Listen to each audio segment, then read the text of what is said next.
Hello everyone, welcome to Inconvenient Truths by Jennifer Zeng. To be or not to be, that is the question for Prince Hamlet. To save or not to save Evergrande, that is the question for the Chinese government, or rather, the Chinese Communist Party, the CCP. What is Evergrande? Why is to save or not to save become the question for the CCP? Is Evergrande's situation an indication on a looming financial crisis in China? What if the bubble bursts? Today, let's discuss these issues. First of all, please subscribe to my channel if you haven't. Sometimes people don't receive notifications even if they have subscribed. So please come back to my channel every other day to check if there are new episodes. Now, let's go to the real first of all. What is Evergrande? China Evergrande is China's largest real estate developer by contracted sales last year. As of 2018, it was the world's most valuable real estate company. In 2019, it ranked number 138 on the Fortune Global 500 list. Its chairman, Hui Kai-yan, is the third richest person in China and 34th on the Forbes Billionaires 2020 list. In the meanwhile, Evergrande is also the world's most indebted developer. So now you have an idea of what Evergrande is. Several days ago, on September 24th, there suddenly appeared on the internet a letter from Evergrande to the government of Guangdong province, where Evergrande is based. In this letter, Evergrande pleaded for government support to approve a restructuring plan that has languished for 4 years. Only it would face a cash crunch that could lead to systemic risks. The letter says that Evergrande has been a good guy for all these years, never creating any trouble for the government, but now it needs support from the government. If it cannot complete its restructuring on time, it will have to return 130 billion yuan or 19 billion US dollars to investors and pay 13.7 billion yuan or 2 billion US dollars in dividends, and Evergrande's debt ratio will soar to more than 90%, potentially causing a broken cash flow.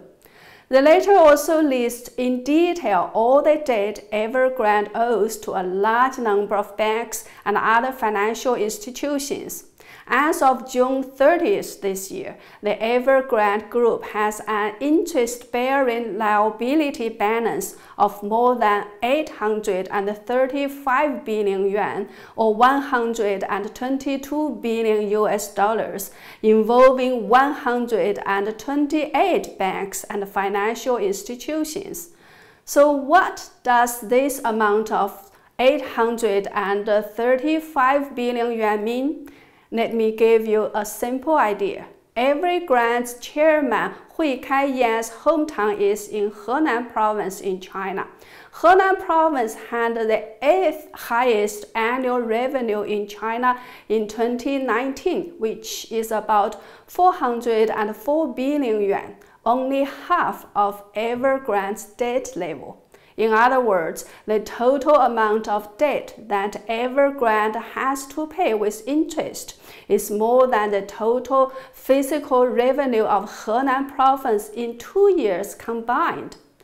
To give you an idea from another angle, Turkey's total national debt is only 219 billion US dollars. When Greece's financial crisis broke out, its national debt was only 378 billion US dollars. In other words, the scale of Evergrande's debt is more than half of Turkey's national debt, close to 1/3 of that of Greece. The letter goes on to say that a cash crunch of Evergrande will induce systematic financial risks and cause cross defaults in relevant banks, trusts, funds, and other financial institutions and the bond market. The letter says that Evergrande has as many as 8,441 upstream and downstream cooperative enterprises. So all these enterprises will be affected too. The fourth risk listed in the letter is that employment and social stability will be affected if the government fails to save Evergrande, as it has 140,000 employees, 792 projects in 229 cities that provide jobs for 3.31 million people. If those projects cannot be finished because of a lack of funds, 2 million people who already paid for those under construction properties will also be affected, and this in turn could cause mass protests all over the country. The letter caused huge reactions from both outside and inside of China. Some Chinese language media reports used such a title to describe this situation. If you don't save me, I will die and let you watch my death. The hidden message behind it is, if you don't save me, watch me die and have everyone die together with me. On the same night, Evergrande issued a statement saying that the letter was fabricated and not true, and that Evergrande has reported this matter to the police and reserved the right to defend its lawful rights with the weapon of the law, etc. Also on the same day, China Evergrande share fell 5.58%, while the share price of China Evergrande New Energy Vehicle Group fell 8.63%. By the way, Evergrande became a listed company on the Hong Kong Stock Exchange in 2009. Although Evergrande was quick to issue a statement to deny the letter, many Chinese analysts still tend to believe it is true for the following reasons. 1. The debt amount in the letter is very close to the amount on Evergrande's financial statement for last year. Other financial data listed in the letter are very close to the two figures too. It is impossible for an outsider to fabricate such a letter. 2. The letter was dated August 24th. Just 4 days after the so-called 3 red lines were introduced to developers in China. The 3 red lines are a liability to assets ratio of more than 70%, a net debt to equity ratio of over 100%, and a cash to short-term debt ratio of less than 100. Unfortunately, Evergrande's situation is worse than the red line level on every count, which means Evergrande will no longer be able to borrow money. So people say that's why Evergrande wrote that letter in despair only 4 days after the 3 red lines was introduced. Another fact is that Evergrande started to sell its properties at a nationwide 30% discount from September. In some instances, the price cut could be as deep as 42%. It shows that Evergrande is indeed in desperate need to get cash back. People also say that Evergrande purposely released the letter exactly 1 month after it was written because it failed to get a response from the government. Chinese people call this action 逼宫, which literally means to force the king or emperor to do something. In modern English language, we can call it blackmail or extortion. By releasing such a letter on the internet, Evergrande was virtually threatening the government. If you don't save me, bear the consequences. It was said that Evergrande's letter was very well written because it hit right at the pain points of the CCP. What are the pain points of the CCP? In the past 3 years, the CCP has been pushing very hard for 6 stabilities and 6 safeguards. 6 stabilities refer to stability in employment, finance, foreign trade, foreign and domestic investment, as well as growth expectations. The 6 safeguards are safeguarding employment, basic livelihood, major market players, food and energy security, stable industrial and supply chains, and the normal functioning of local governments. Those 6 stabilities and 6 safeguards are the things that the CCP cares about most. If problems occur in these sectors, it could mean doomsday for the CCP. So, Evergrande must have studied this very carefully and mastered their essence very well. That's why its threats are very real. If I die, you lose one major market player. If my cash flow breaks, many banks will break too, and the stability of the financial sector will be no more. Millions of people will lose their jobs or lose the money they've already paid to buy properties from Evergrande. It turns out that Evergrande's blackmail was successful.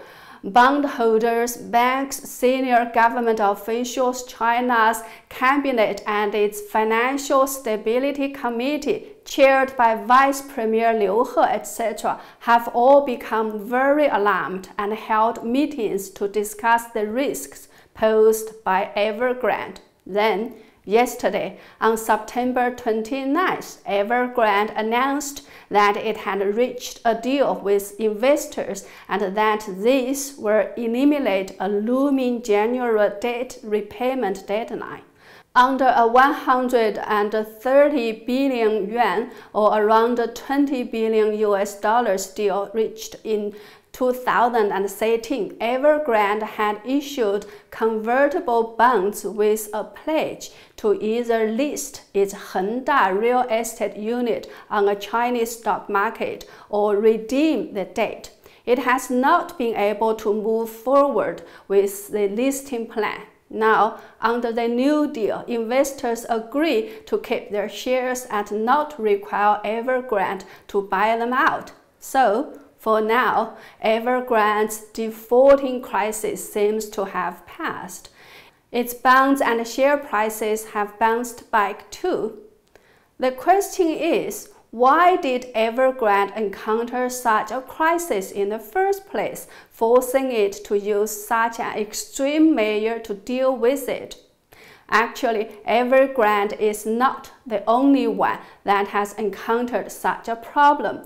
The total interest-bearing debts of the top 7 developers in China have reached 2.3 trillion yuan or 337 billion US dollars. If other developers also encounter the same problem, will the government be able to save them as well?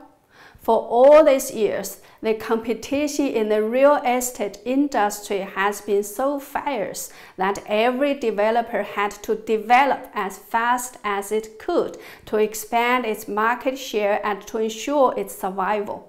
At the same time, China's economy has been moving away from the real to the virtual economy for a long time, leading to the rapid expansion of real estate enterprises.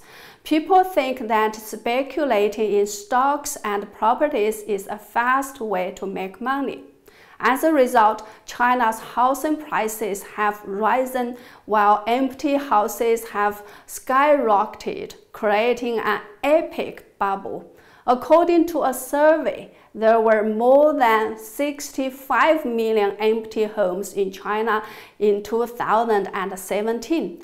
The property speculations boom of the past few years has led to an accelerated expansion of real estate companies, which have taken out more and more loans and incurred more and more debt. The trade war between the US and China, as well as the COVID-19 pandemic, has made things worse for the real estate market, which has already become a gigantic, strange monster. On the one hand, China's house price to income ratio has become the second highest in the world, and as much as 70% of resident wealth is locked in the real estate market. On the other hand, while many ghost cities were built and many houses are empty, many people cannot afford to buy a property or have a proper place to live. We don't know what all has happened during the past 5 days since the release of Evergrande's blackmail letter and the announcement of the New Deal that can temporarily avert Evergrande's debt crisis. We don't know what kind of behind-the-scenes things happened for Evergrande's strategic investors to agree to such a deal. When Bloomberg covered this issue, they called Evergrande China's too-big-to-fail real estate giant. However, if the #1 real estate giant had to resort to such an extreme means as blackmail to force the government to save it, how about other developers? And how about many banks and local governments that heavily rely on continuous building up of the real estate market? If the price cannot hold up anymore, and if the bubble does burst, and some people do believe it will burst soon, what will happen to this too-big-to-fail industry, as well as to China's financial system, economy, and even to its political stability? I'm sure many people still remember the shock waves of the global financial crisis of 2007 to 2008. It was triggered by the bursting of the US housing bubble and the fall of the values of securities tied to the US estate. With the current situation in China, can the CCP handle the possible bursting of the real estate bubble or some other bubbles? That is also a serious question to ask.